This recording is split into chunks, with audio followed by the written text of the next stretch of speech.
Silke, and This meeting is being recorded. Thank you so much.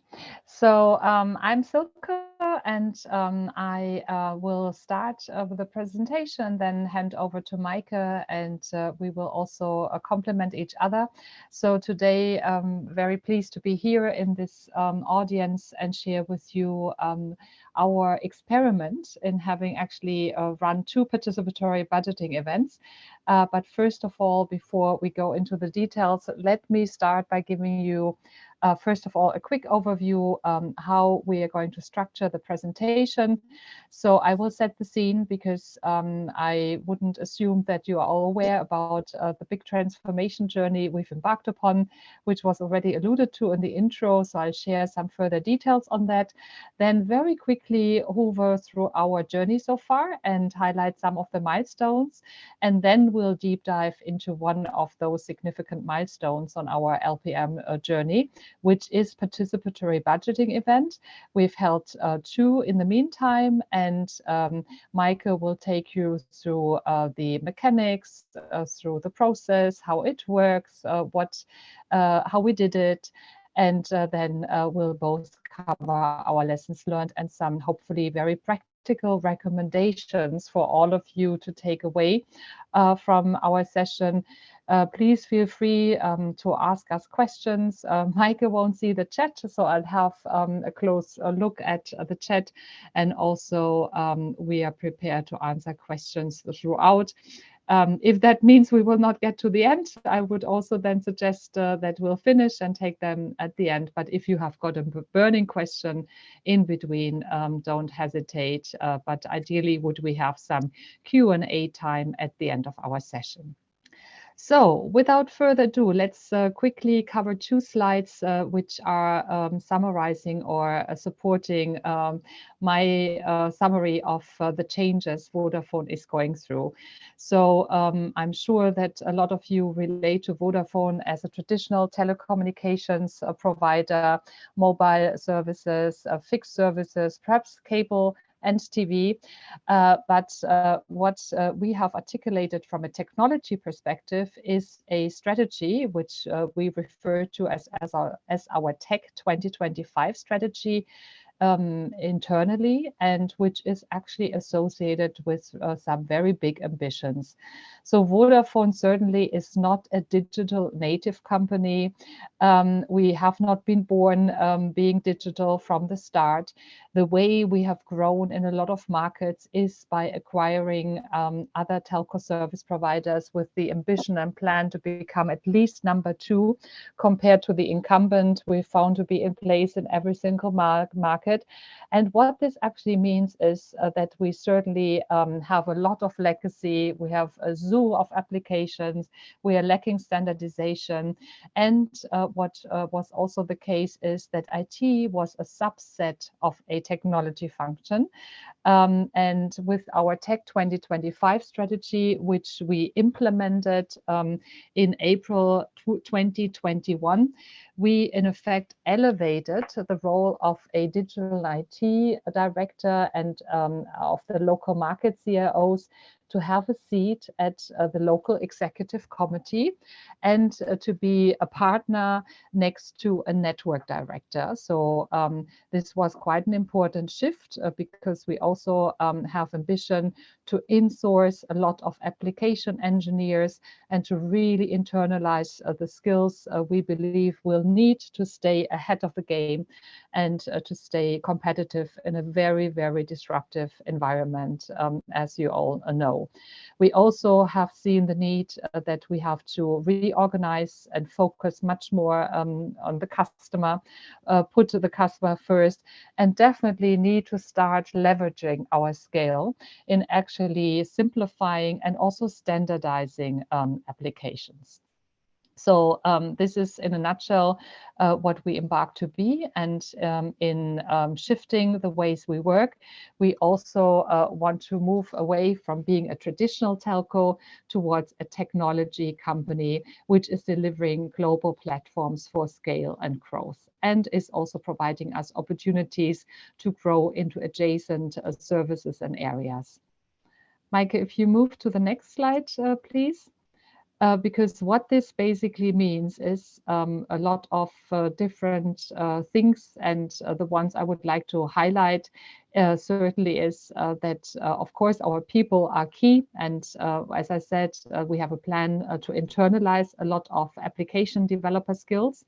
But what I've already mentioned, what is really key is finding ways that we can drive towards more standardization, that we can simplify, that we can rationalize our legacy estate, that we find ways to scale and reuse platforms, some of them being M-Pesa, which is a financial platform used in the African markets, or for instance, our IoT platforms, which are used in a lot of vehicles, for instance, around the world. We also saw an opportunity to drive a much stronger collaboration. So in April 2021, actually a pan-European digital IT organization was created, which consists of almost 17,000 employees across 12 different markets, which all have a different starting position. Some of them have reached a certain digital maturity, others are lagging behind. So definitely our starting position is different. So this is the context. I won't dwell further on it, but I hope I was able to bring to life that this is really a large-scale transformation. And if we move to the next slide, in that setup, the decision was taken that we need a lean portfolio management approach, and that we also need to implement new ways of working. And so my function was created with the intent to set up lean portfolio management and also to start driving, adopting new ways of working and increase our business agility. Initially, I really felt a little bit like this lady here on the slide, because lean portfolio management is described as a catalyst of change, as a collaboration domain. It describes how roles in the organization, far up to the executive level, interact, engage, how they align or are getting aligned against a joint vision. And I must say, none of that happens in our environment by default or by nature. On the contrary, we have quite a siloed functional organization. We have annual budgeting plans in place and processes in place. And so I was really trying to unpick, okay, what kind of team with which roles and accountabilities will I need to get lean portfolio management into motion and to start making our first steps towards it. And what emerged, and I've personally found quite helpful, is three distinct areas. So definitely I saw the need that we require a team of change agents, a team of trainers and coaches who can provide the enablement of the teams we will be working with and take them along on their transformation journey. Then it also became quite evident that there is a very strategic part and context in which lean portfolio management is set up. And since we have to change gears in a complete new direction, I decided that I definitely need a team around portfolio strategy definition and also focusing on moving towards more lean, agile funding models. Still a long journey to go. And last but not least, we definitely also identified the need that we need a very strong agile PMO or value realization center. I know that this is something which is also quite key in any agile transformation, to focus on value. And this is actually the team which Meike, who is with me on this call today, has been setting up over the past year, and which has been instrumental in setting up the participatory budgeting events, as I said. So once this was defined, we then also went ahead and defined our mission and vision, which is summarized on the next slide, just to share with you what we as a team stand for. So we want to be the trusted advisor for Vodafone, driving collaboration and alignment across all functions. I mentioned that we tend to have very functionally organized silos, but by driving the collaboration and fostering the alignment, we want to ensure that we invest in the right ideas at the right time, whilst maximizing customer value and innovation. So there are some very loaded terms in this vision, and there is quite a lot we have to do to get to this space. Then when it comes to our team mission, we are the catalyst of change. Yeah? We are the team, the incubator of change, where it all starts, where we accelerate the transformation by creating the space to share knowledge, share experience, and also enable the new ways of working by training and coaching the teams we are working with. So that is the team we have created to drive the transformation. And if I just very quickly go through some key milestones we have accomplished since then. So as I already said, the journey started in April 2021, so almost 2 years ago. And then at the time, there was no team with the exception of myself. Yeah, so just in case you wondered why didn't more happen. So that was just me, and I decided which team structure, which roles and accountabilities I would need in the team. And then with, of course, help, which was provided by an external partner and also internal colleagues, very quickly did we come up with quite a key model, which we'll not cover in detail here. But since Vodafone is large, it spans across many markets, it's complex, we definitely saw the need that we'll have more than one portfolio, and that in order to allow autonomy and decentralized decision taking, we probably need to think about adopting this in a hub and spoke concept, which normally is used as a recommendation for LACE functions.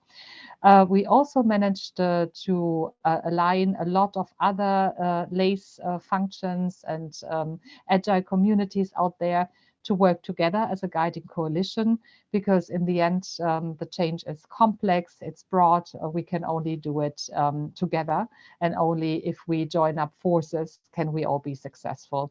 We piloted our first lean portfolio management spoke very early, because I was keen to learn and to use an iterative approach so that we put something into practice, and then we learn and we see if this is good enough to scale.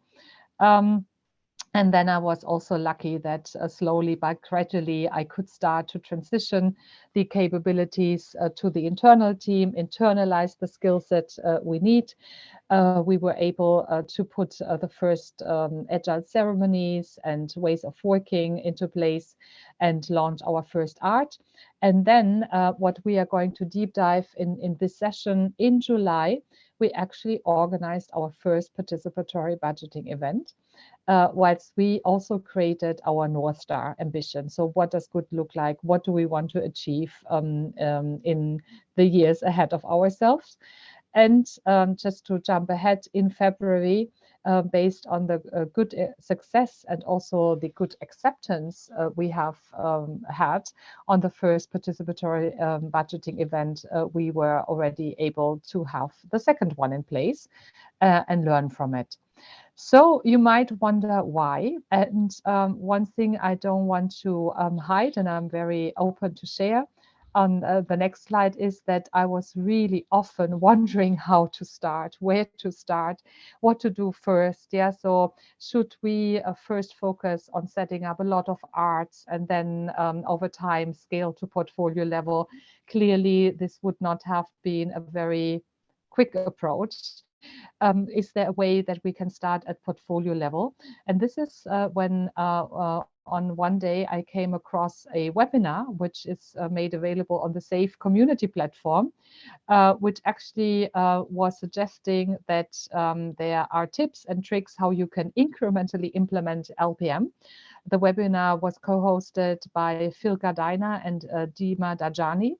Dima works for Scaled Agile Inc. Phil is a consultant, very experienced people, both of them.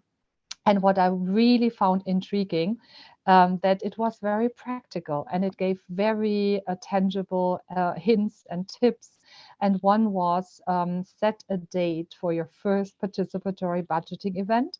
It becomes a forcing function. It will be scary, but just do it. And this is, Meike, you'll remember when I came back and I said, haha, team, I've got an idea. This is what we should do. And we embarked on that, first of all, mission to plan and make our first participatory budgeting event happen. Before handing over to Meike, how that then worked out, of course, what was absolutely mandatory is to get my manager, Scott Petty, who was at the time our digital IT director. He's in the meantime also taken on the role as group CTO, to get him behind this idea. And I must say, this definitely was a big success factor to have executive sponsorship for trialing very new and what might even appear radical ways of working. So hopefully this gives you a little bit of a story how we got there to organize our first participatory budgeting event. And we'll answer that question throughout the next slide, if it actually indeed became a forcing function, yes or no. So Meike, without further ado, I'll hand over to you. Perfect. So thanks, Silke. And I want to start with a really quick explanation what a participatory budgeting actually is and where it comes from. So participatory budgeting is nothing where we said, oh, wow, let's try out a new methodology, let's be creative, or where Scaled Agile has created something completely new. No, it comes from the government area and is used there since several years. So I'm not sure, 10 or 20 years. So it's a long time already in the government. And it's a super democratic process where citizens were allowed to contribute to decisions what to do with the public budget. And SAFE later adopted that approach and said, we could embed that on the portfolio level, and we could use that kind of collaborative and interactive methodology as well to empower our community and to strengthen democracy in a company and make decisions all together. So this is where the participatory budgeting originally comes from. What does the participatory budgeting, what does it do and how can it help and why is it so important? The participatory budgeting is in SAFE something that helps to ensure that all value streams receive the funding that they require. That means that in that session itself, throughout collaboration, it is decided where to put the investments on or where to put the budget on to achieve the strategy and align the strategy with the execution component. So it is mainly something that's used for prioritization. And the great thing of the participatory budgeting event that we also experienced is it creates a lot of alignment when it comes to difficult decisions, and funding decisions are always super difficult. So that's something where not finance is doing now everything on its own together with the leadership team. No, it's an alignment throughout different levels. You will see that later in the methodology itself. It definitely improves engagement and a common understanding. What do we prioritize at the end? What do we want to fund? What are our big projects, epics, initiatives, however you want to call them? And collaboratively do the prioritization and think about how we can generate value. So where do we have to invest so that we can bring something super valuable for the company? So it definitely breaks silos, because usually everyone is just focused on its own on his own targets and saying, I need to do that, I need to do that. But this is more a holistic view where in an interactive exercise, everyone is doing the prioritization all together. So how does that work and how does it start? I think we can split that into a kind of preparation phase and the event itself. And there I can first give you all the recommendation. If you want to do a participatory budgeting in your company or your area, plan enough time for the preparation and the event itself. So the event itself, clear recommendation, under 8 hours, it's nearly impossible to run a participatory budgeting event. You need a full day event. It also works if you split it with a night in between. We had to do it this time. This is working as well if you have a good split, but usually I would recommend plan a full day workshop and for the preparation, at least 2 months, maybe more 3 months. We had at the first time just 2 or 2.5, and this was super tough because at the end, the event can just be successful if you have done a perfect preparation. You will see that later, what's part of the preparation, and then you will understand why it's so complex. But let's go step by step. So first, for sure, it's super important that you define what should be prioritized. So what are the topics we want to have in that pot for prioritization? Because usually if the company is not super small, you cannot do everything, but you have to decide, okay, what do I want to compare and what is the bucket I want to prioritize? For sure, then the right participants are super important. Who do I need? Who can make at the end decisions? Who do I need in that room so that at the end I don't have many escalations and my result is not usable? So who needs to be part of that exercise and the entire journey in the preparation as well? And what's my budget? Because you will see that when we come to the interactive part and how the methodology looks like, you need to know how much budget is required for all the stuff I want to do and how much budget is available. So that's super important, and there you definitely need a strong collaboration with finance. Yeah, and in the exercise, there's a lot of collaboration. You will all together fund the initiatives that deliver the highest value. You will decide what are our top priorities. And at the end, the outcome of a participatory budgeting event is clearly a prioritized list. What should we do? Where you can easily draw a red line saying, for those initiatives, I have budget, and for those, unfortunately, at the moment, not, maybe next time. What I can recommend, and Silke, happy if you share your thoughts on that as well, because you were part of our first dry run as well, because you at that time had also, in addition, the role of an epic owner. Use a simple example before the first event to make people aware what the methodology is and how it looks like. And we used at that time a party example, super easy. And I have to say, it still is definitely a clear recommendation from my end to do that in future. I can only support this. Yeah, so I still owe my team the party, unfortunately. So even though they had a lot of passion to plan it and to discuss what we drop and what we can have money for and funding for. But I must say the penny really dropped because there are some specifics I did not expect. And I, even in reading before how it works, it was not strictly speaking clear to me. So it was very helpful, plus a very fun way to get introduced to this model.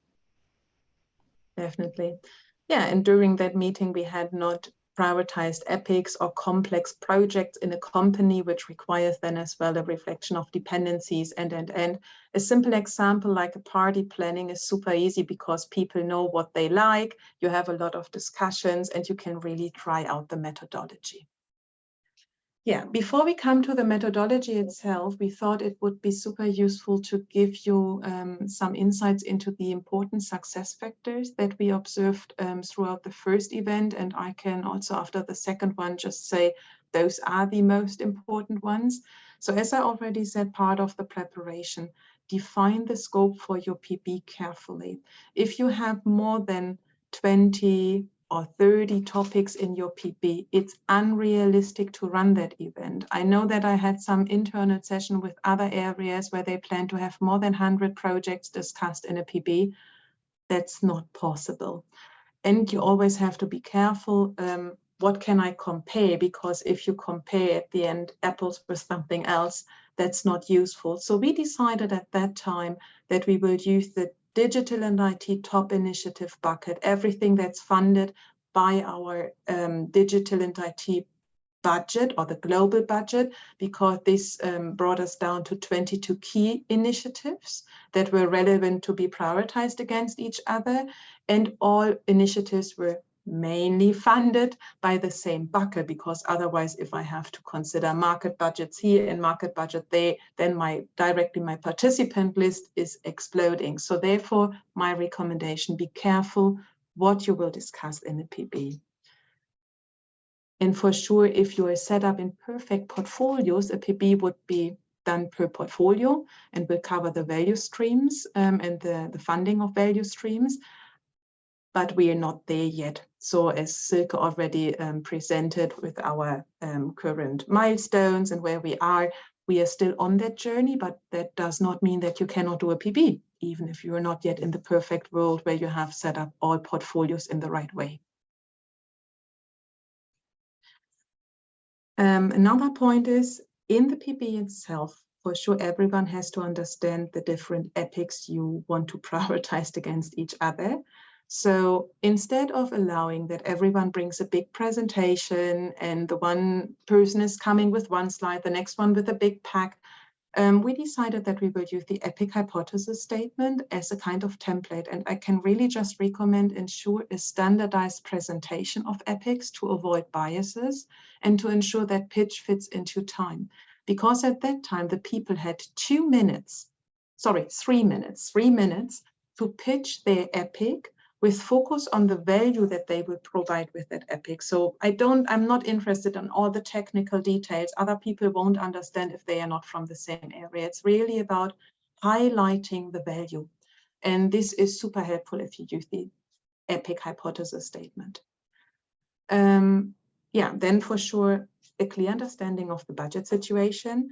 And there we let finance present the figures and the financial numbers. And you can see you usually have, these are just dummy data, but or just an example, but you usually have a big gap between actual and the required budget. Otherwise the exercise would not work and there is no need for prioritization. But if you let finance present that, or if you have at least a strong coalition with finance, this will definitely generate trust. And we started to collaborate with finance a lot throughout the entire PB process. And last but not least, you cannot run a PB exercise with 50, 60 people in a room. The discussions would be completely chaotic. And you will see in the exercise itself, there is also the thought behind it to have different breakout groups or smaller groups in the discussion and then consolidate results at the end. In the breakout groups, it's super recommended to have a good mix of different people, because otherwise I have one group with the leadership team, one group with the epic owners, one group with the architects, and each group will stay as a kind of silo. So what we did is we mixed the people. There was one leader, there was one epic owner from a different function, there was one architect from another function, there was a market representative to represent the market needs. And at the end, people started to collaborate with people they never met before. And this was a great mix of knowledge and levels. And I can just recommend to do that. It's a bit like wedding planning when you have to do that at the beginning, to think about who is allowed to be in which room. That's an amazing part of the entire preparation. Perfect. And that brings me to the methodology itself. So how does the event work? You remember that party example in the dry run, hopefully. And I will stick to that example because it's easier for an explanation. The methodology is super interactive.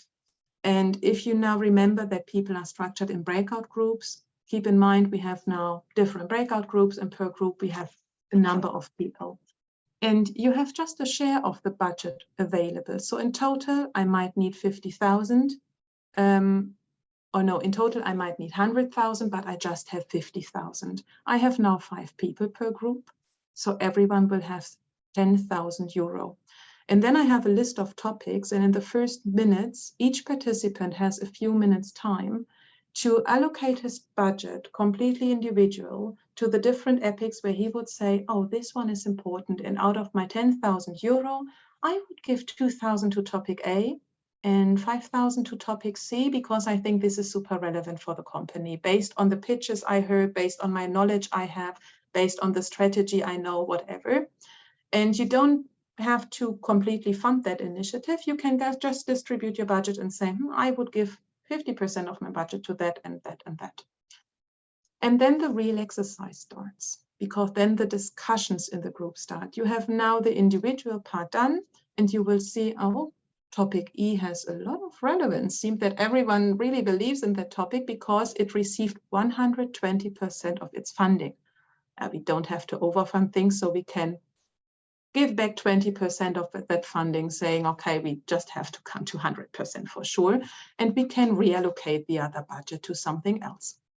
And then you will go step by step, because as you can see, topic C has just received 70%, topic B just 30%, and the audience will be now asked, do you want to give some further budget from another initiative you might have given it to that initiative? Can I convince you as an EPIC owner, as the one who believes in that initiative, that you should maybe give some more budget into that initiative as well? It's a long discussion. So you try as a kind of community, as a kind of group, to come up for as many topics as possible with 100% funding, because 30% does not help me. My target is to have at the end, out of that list, for example, 3 topics 100% instead of 4 topics with a little bit. Yeah. So, and this requires a lot of coaching and a lot of support in the group. So we had per group 1 coach and 1 assistant who guided the entire audience through that discussion and didn't do any decisions. It's completely up to the audience to work out that discussions and to have that discussions and to decide where to put the budget. But they really help the discussion with the methodology, with the guidance, with some de-escalations, but to help that it's not emotional and that you really start to focus on having as most items funded 100% as possible. This is not just done in a group. This does not mean that those are the items you will prioritize at the end. This is just a group result where the group has now decided, topic A, C, E, for example, are now my core topics. I believe it's the most relevant one. And then for sure, the group results will be compared. And this creates then the final list, because as you can see, there are some items which have received the full funding, the 100%. Okay. I'm here. I have double mute. Just a question. I'm looking at the acceptance criteria that I wrote that after. Hello? Oh. Yeah, we can hear you. You were breaking off.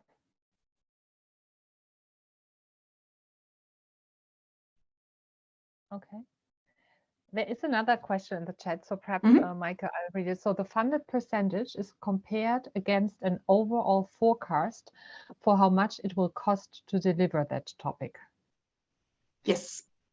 So usually, and that's something, sorry, I missed that point. You have to define for which horizon you want to do that PB. Usually it's recommended to look on the next 6 months.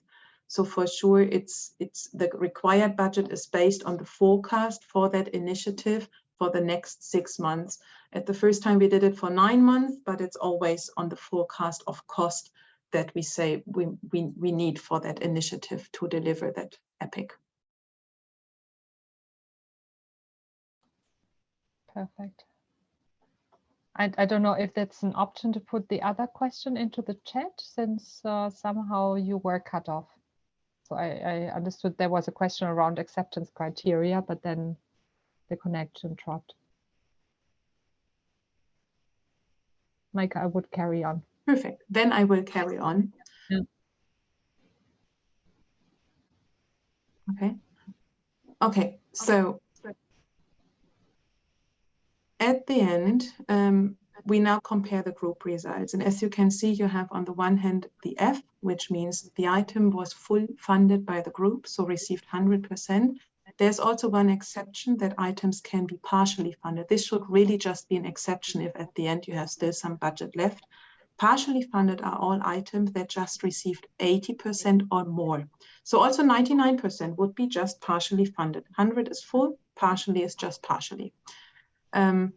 And then you count how many full funds has this initiative received. And as you can see, topic A received from 3 out of 4 groups full funds. So it seems that we have the kind of consent that this item is super important, our number 1.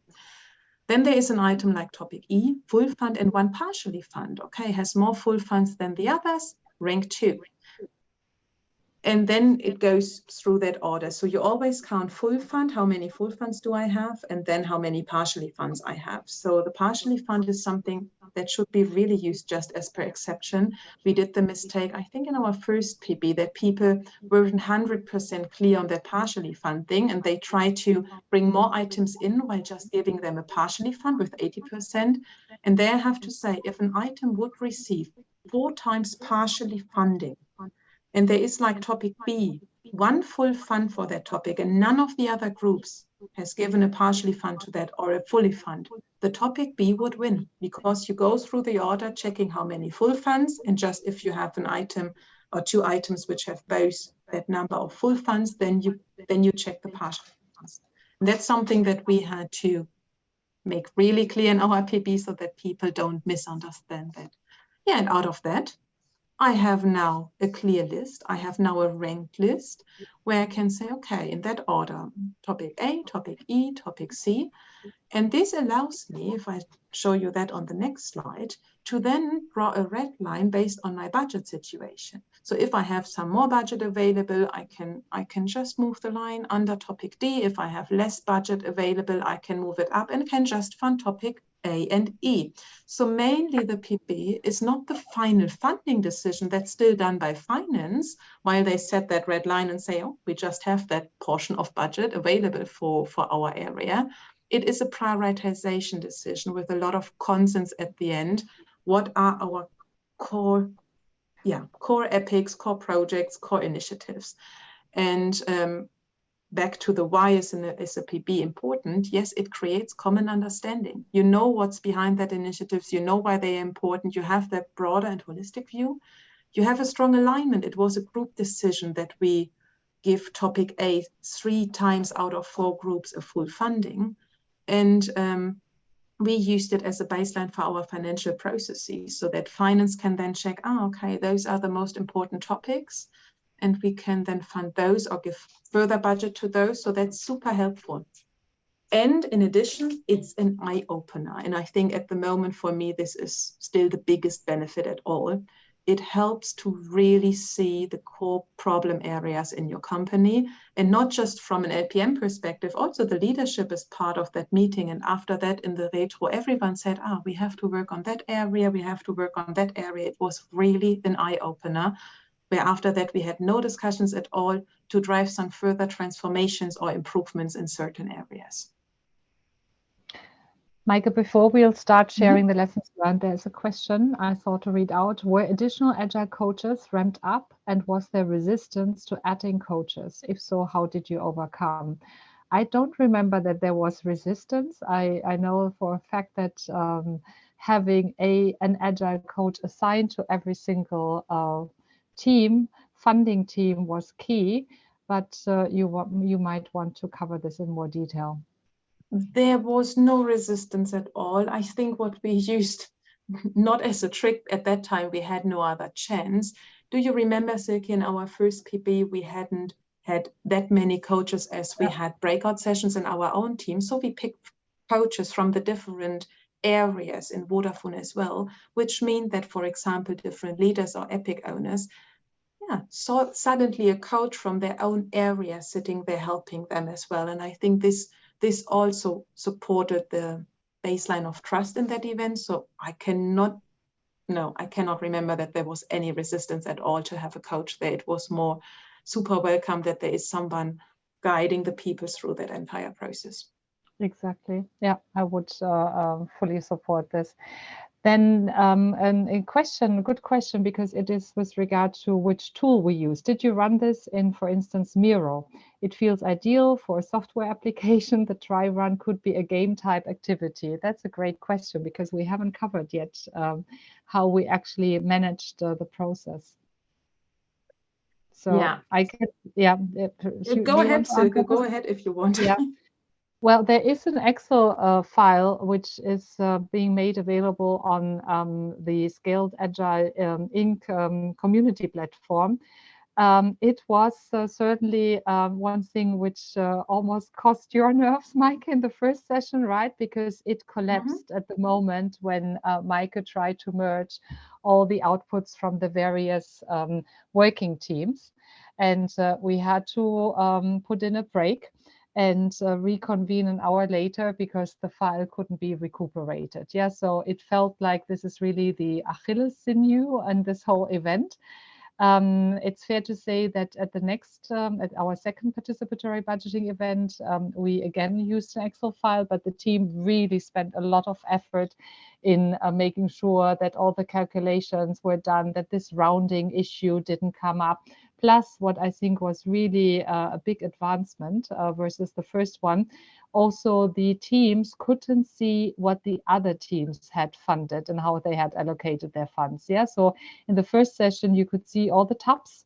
And I think a lot of people were wandering around the Excel file, seeing, oh, which team is prioritizing this epic? We didn't allow that to happen. And just to say, we are currently involved as a pilot team, as a user group in a development of an app, which Dima Dajani is driving and providing our requirements based on our learnings there. But I don't know any timelines, if any timelines have yet been communicated when this app would be available. Right, Meike? It's Not yet. early Not days. Early days. Yeah. Still in pilot phase. Yeah, Oh, but happy to be part of that community, which is defining the requirements going forward. Sure. So shall we have a look at our lessons learned, which we also have set up from different perspectives, from different lenses? Okay, for sure. Because as I said, I think this was one of the biggest benefits out of that event, beside our prioritized list, that we had bucket loads of learnings. And maybe to start with the show the way one. And that's something that we observed in the first and in the second, but it's nothing that you can change overnight. You need a strong strategy. In best case, clear strategic themes the different items connect to that helps the prioritization. We were already a bit stronger this time than last time. We are still not there where we want to be, but that's something, if you don't have a clear strategy, then the discussions will be super democratic because everyone will just do what he thinks is the right thing. If you have a clear strategy, it's like you have kind of guardrails that already set in parts the pace, that the way that you need, the path that you need. So that's something we learned, and where we are now picking up the tasks required to be where we want to be. The other thing, as I already said, be careful what you compare to each other, because if you don't have epics that are comparable in the scope, size, duration, cost does not need to be the same, but maybe to give you an example, in our first PB, there was one initiative where everyone agreed that this is super important, but it already consumed nearly 30 or 40% of the entire budget. And the same happened in the next one as well. One initiative consuming already 40% of the budget. And even if all people say super important, it has not received at the end the full funds that it would have required to come to the prioritized list.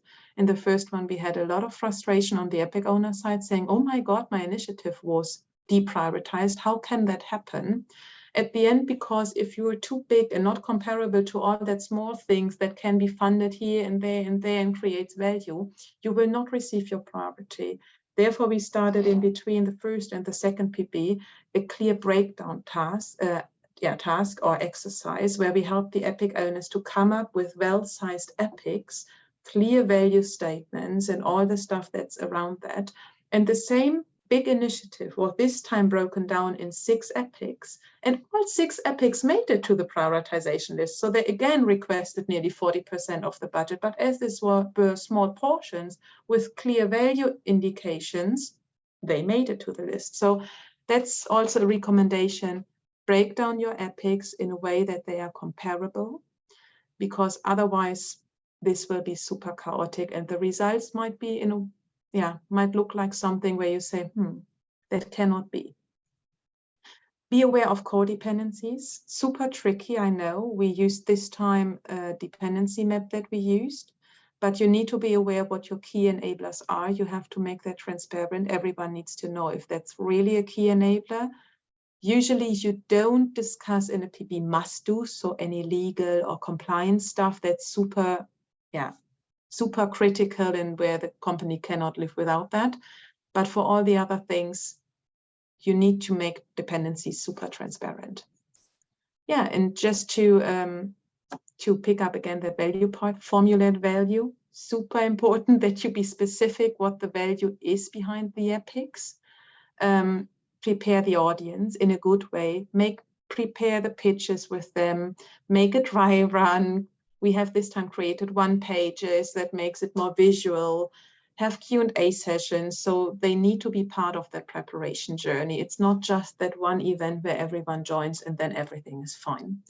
And get the right audience on board. If you have the wrong stakeholders in, if you don't have business involved, if all the initiatives are related to business, then at the end, you can have a great prioritized list, but no one will accept it and there will be a lot of escalation. So it's super important that you have the right seniority level there, that the leadership is engaged. Silke already said, would not have been a success if our CIO at that time would not have said, yeah, I'm a supporter.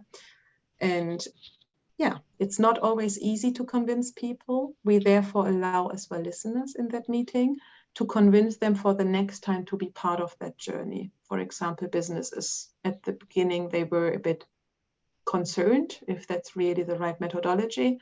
But I think after they joined and really observed what we are doing, they are now on board and can be part of the decision exercise next time. Yeah, what I would add, Meike, is also that what was really important is that we embarked on a joint learning journey. So our CIO made it very clear we are crawling. We use this as a learning opportunity. Let's immerse ourselves in new ways of working, and that has certainly helped to set the scene. We have got one question. Do you use economies of scope and scale to get through the dependency hell? I'm not quite sure what economies of scope and scale there are, but what I would say is it has been really quite hard and has been a master piece of one of our leading enterprise architects to actually come up with a dependency map, which helped visualize how the different components in our architecture view are connected, what needs to come first, and what the dependencies look like. So I hope this addresses the question. Yeah, so it was certainly quite insightful that we saw that a lot of questions needed to be raised. We were struggling in keeping the time because, as Meike has already shared, every EPIC owner only had a limited amount of time to pitch their EPIC hypothesis statement. And then we realized that there were a lot, I would say even too many questions still open. So perhaps also coming back to the Miro question, at the second event, we actually created Moro, which is very similar to Miro, and to give all the participants an opportunity to drop their additional questions we didn't find time for to get them answered in the session on a board, and we had the EPIC owners respond to these. And I think that was definitely worth it because it made us more timely, allowed us to stay succinct, whilst we didn't brush over important questions the audience and the participants still felt they needed to raise. So this has worked pretty well. Hopefully this gave a flavor how we were managing the dependency hell, but it certainly appeared like hell also for us. Shall we go to the lessons learned we had also from a coaching perspective, an APMO perspective, Yeah, because I think that's sure. Internal view is also quite important. Yeah. So if you want to run through a participatory budgeting, there needs to be a strong collaboration between the APMO and LACE if you have those in different functions, for example. So it was really a strong hand-in-hand collaboration between this function and the LACE function. The APMO focused on the preparation with the EPIC owners to get all content ready. The coaches had a lot of insights helping us to review an EPIC, saying, this is not really an EPIC from the methodology perspective. So that's super important to have both areas on board. Also that kind of hand-in-hand collaboration in the event itself, where the one was the assistant, the other one the coach. This was a great success, definitely. Script all critical moves. For sure, we have written a kind of handbook for our internal preparation for the participatory budgeting event. We wrote down do's and don'ts. We wrote down lessons learned from the first and from the second participatory budgeting as well. We also wrote down some phrases we should not use or things that we should use. So it was really good to have that kind of script available. As I said, plan enough time for the preparation. It's nothing that you will do overnight. Do dry runs, involve everyone on that journey, finance, architecture, epic owners, all the people you need in that entire process. They need to be part of it. Right, pair during the breakout sessions, I already said, between the assistant, which was one from the APMO team, and the coach coming from the LACE team, and create room for openness. So it's super important that there shouldn't be any biases. We should, everyone should think beyond their area. This was the reason why we had that mixed breakout sessions, to avoid any kind of silos, any kind of alliances where you have then 3 people coming from the same area fighting just for their topics. So we really try to, like in a wedding planning, check who can sit next to who so that it makes sense. And I think then we're at the end of our presentation with some feedback we received from the PB that you can see here on that slide. Great to see collaboration and fun as something that's super, super, good, reflecting the entire exercise. I can just summarize that as the people were really impressed by the kind of methodology. And I know that one said, unfortunately, I have not put it here, wow, it's amazing that a budget exercise can really make fun. And I think that's takeaway that I have from the event. It was fun, it was collaboration, it was engagement. And I have never experienced in one of that breakout sessions any kind of different levels between leadership or epic owners. It was always really a constructive discussions between all the levels, really thinking broad and beyond areas. So I would recommend to do something like that. And we will do our third, hopefully in summer, and we will go into a 6 months cadence to repeat this kind of events. Yeah, and perhaps to come back to the original question, is it a driving force? It definitely was. And I would also say it generated bucket loads of learnings, insights in a fairly rapid amount of time. Of course, not to belittle or to undermine the amount of preparation which both the APMO team, supported by the LACE coaches, needed to do. But we certainly have seen this as a means to get also the leadership behind some of those new concepts in the Lean Portfolio Management Toolbox. So, thank you so much. This has been wonderful, and we are looking forward to your summer experiment. So if you could share with us what happened there, whether in the next meetup or abroad, we are really looking forward. So. Questions. Thank you for answering all the questions in the chat during the presentations. Any questions, please? I know we lost somebody asking a question. Could you please come forward now and ask that question? If you are still with us, or maybe you already asked that question in the chat. I don't know. There's a new one in the chat. If we are seeing impact in terms of our outcomes, lacking measures that suggest how much of a difference this methodology is having on business success. I think it's a perfect question, because at the second participatory budgeting event, we definitely saw the need.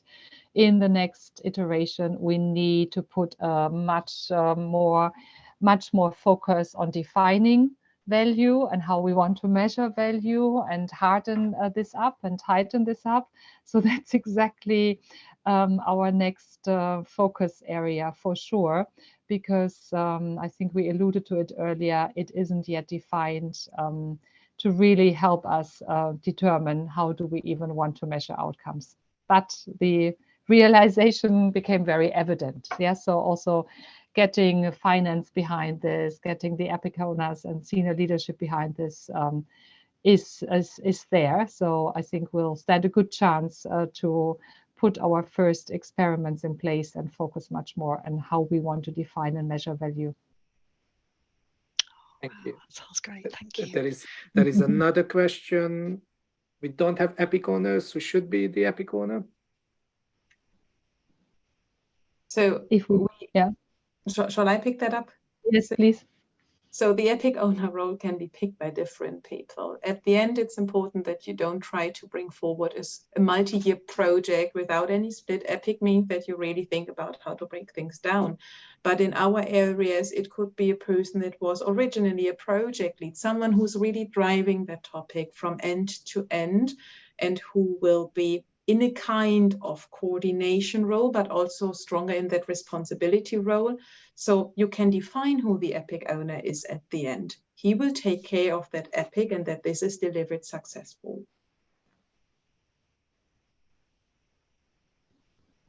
And we have Mia, one, why should the epics be homogeneous? Yeah, as I explained in the example, we need to be careful to say that they should be all the same size or all the same. Yeah, because then for sure it's. But if you have epics where one takes 80% of the budget and the other one is super, super small, then it's super hard to compare them.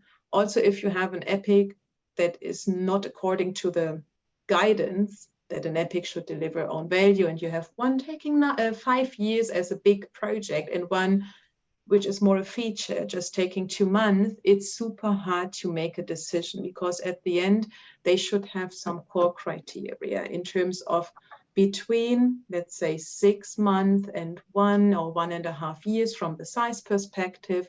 It should be broken down into something that delivers value. It should not be a project requiring 5 years without delivering anything. So those were the criteria we set as a kind of guidance to help the people that we don't come to the PB with stuff that is super different. And you have here a small POC where easily everyone can give funding to. And then you have something super important that requires so much budget that everyone sits there and say, how can I fund it? And at the end, you have set the wrong priorities. That's the reason why we said, be careful and make them as comparable as possible so that you don't compare features to epics or multi-year initiatives, but that you really talk in the same language. I think we've got Yu's hand up, right? Next. I see you're off mute, Zach. Were you intending to respond before I ask my question? Yeah, it was just when we see other companies doing it, they tend to break things out into more like, when you started speaking about pitching, it reminded me of the movies. So if you look at Disney, they will have blockbuster things, and they will also have things that are serials and things that are, they run for a season.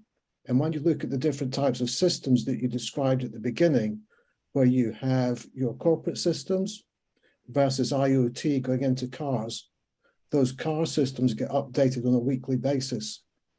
So the way that you're setting out the epics, it strikes me that it's just for the keep the lights on systems rather than the systems that are engaging with the market is what I was slightly concerned about, but it's one that you can address in the summer. But I really enjoyed your presentation. Fantastic, thank you. Thank you. We've got 4 cars for Vodafone. Thank you. Thanks. Thank you so much. Any other question? I think Hugh's got one. Yep. Yes, thank you. If it's all right, I might be a little bit cheeky and rapid fire with a couple of questions. I promise they're quick because I know we haven't got a lot of time. Did you do it in person or was it digital? We did it completely remote. And we have forgotten that recommendation. Good that you bring up that question. Don't do it in a hybrid mode. Do it either face-to-face or do it completely remote. We did it completely remote and it worked for sure. It would have been great to see everyone in person, but as we had also different markets there, we said, no, we can do it in Teams. And this was fine. And we had this time 80 participants, last time 50, and that was working, also remote. Thank you. And In the earlier example, when you talked about the breakout groups, are all of the breakout groups prioritizing the same set of topics, or are you dividing the topics up between the different breakout groups? I see. So it's kind of like divergence, and then you converge again, and then you compare the differences between each. Okay, got it. And now the slightly more meaty question. How did you get finance on board with this? Because I know that in kind of digital transformation areas, engineering areas, they're a bit more aware of what's kind of happening in the industry in terms of different ways of working. But I haven't met many people from finance yet that were open-minded about how they were going to fund initiatives. Are you able to say just a few short words about how you tackled that? Perhaps I'd start, Meike, slowly but gradually. Yeah, so I wouldn't hide that initially there was a lot of skepticism, resistance, big question marks. In the end, I think we got away with saying we are not using the results of the first PP event to drive investment decisions as of yet. We'll use it to learn and to see if this could be an input in our annual budgeting cycle. Yeah, so it was in a way compromising a little bit on the output, saying we are learning. In the second participatory budgeting event, I was really pleased to hear our finance director say, I want product business cases. I would really like to start seeing us measure value differently. Yeah, so they are coming on board by being part of it, and yeah, that is the way we have we have brought them on board, engaged them. He even was an advocate for a second participatory budgeting event and kept asking, have we already got a date? Yeah, so it was quite amazing to see how he's come around. Plus, he was part of a dry run. If I may share a little anecdote, at the time he didn't quite understand that every member only has a portion of the budget. So he was funding the entire budget. And I said, oh, our CFO has his funding pants on. You can't do it. Yeah, so it really helped him to come on board by making him feel part and make him part of this. Andrew, I saw that you were raising your hand. Going back to Zach's point, Zach and myself and quite a few other people on the call today, we come from what we call an agenda shift background, where we're, people like Matt and myself have been on this journey where we're very focused on being outcome orientated. And those outcome orientated things come after we just really worked out exactly what the customer wants. So we're customer focused, we're customer driven. And as a former finance director of AT&T, and I was with Diageo before that, many companies have been working in the way you're talking about for some time. In that, being customer focused, we then have product teams, and we understand what each one of those product teams needs to achieve to meet customer expectations. Is that essentially what you're actually doing at Vodafone? You've identified customer needs, and then prioritization should actually follow what customer needs, rather than even a debate and a collaboration going on within the product teams. Does it make sense what I'm saying? Yeah, I think I could probably do a very long answer to keep it short. Not strictly speaking, because this has a lot also to do with technology enablers. Yeah, so the customer might actually be the internal customer. It might be a local market who will benefit from having a cloud-enabled platform to connect into legacy BSS systems locally going forward, rather than having to build those connections market by market, if you know what I mean. Yeah, so if we interpret the customer as also potentially being an internal customer, a local market, yes, but Mike, I'm not sure if what you would... But ultimately, the technical platform that you're going to be delivering is to meet a customer expectation. Yes. So it might be an internal customer, but it actually impacts the external customer. We come across it all the time, don't we? There's a huge amount of technical debt in one area because you brought on-prem services and they haven't been transferred properly onto cloud, etc. Those need to be tackled and they need to be prioritized at a rate that's appropriate to meet customer expectations. And you're saying Yeah. basically that's what you do. Yeah. Perfect. By the way, So- thank you for such a good presentation, by the way. And I echo, thank you so much, Mike and Silke. It was awesome. So the recording gonna be available and we're gonna post it on our YouTube channel. So thank you so much for all the questions and for everybody for participating. Thank you for having us. It was a pleasure. Great questions, great engagement. Thank you so much.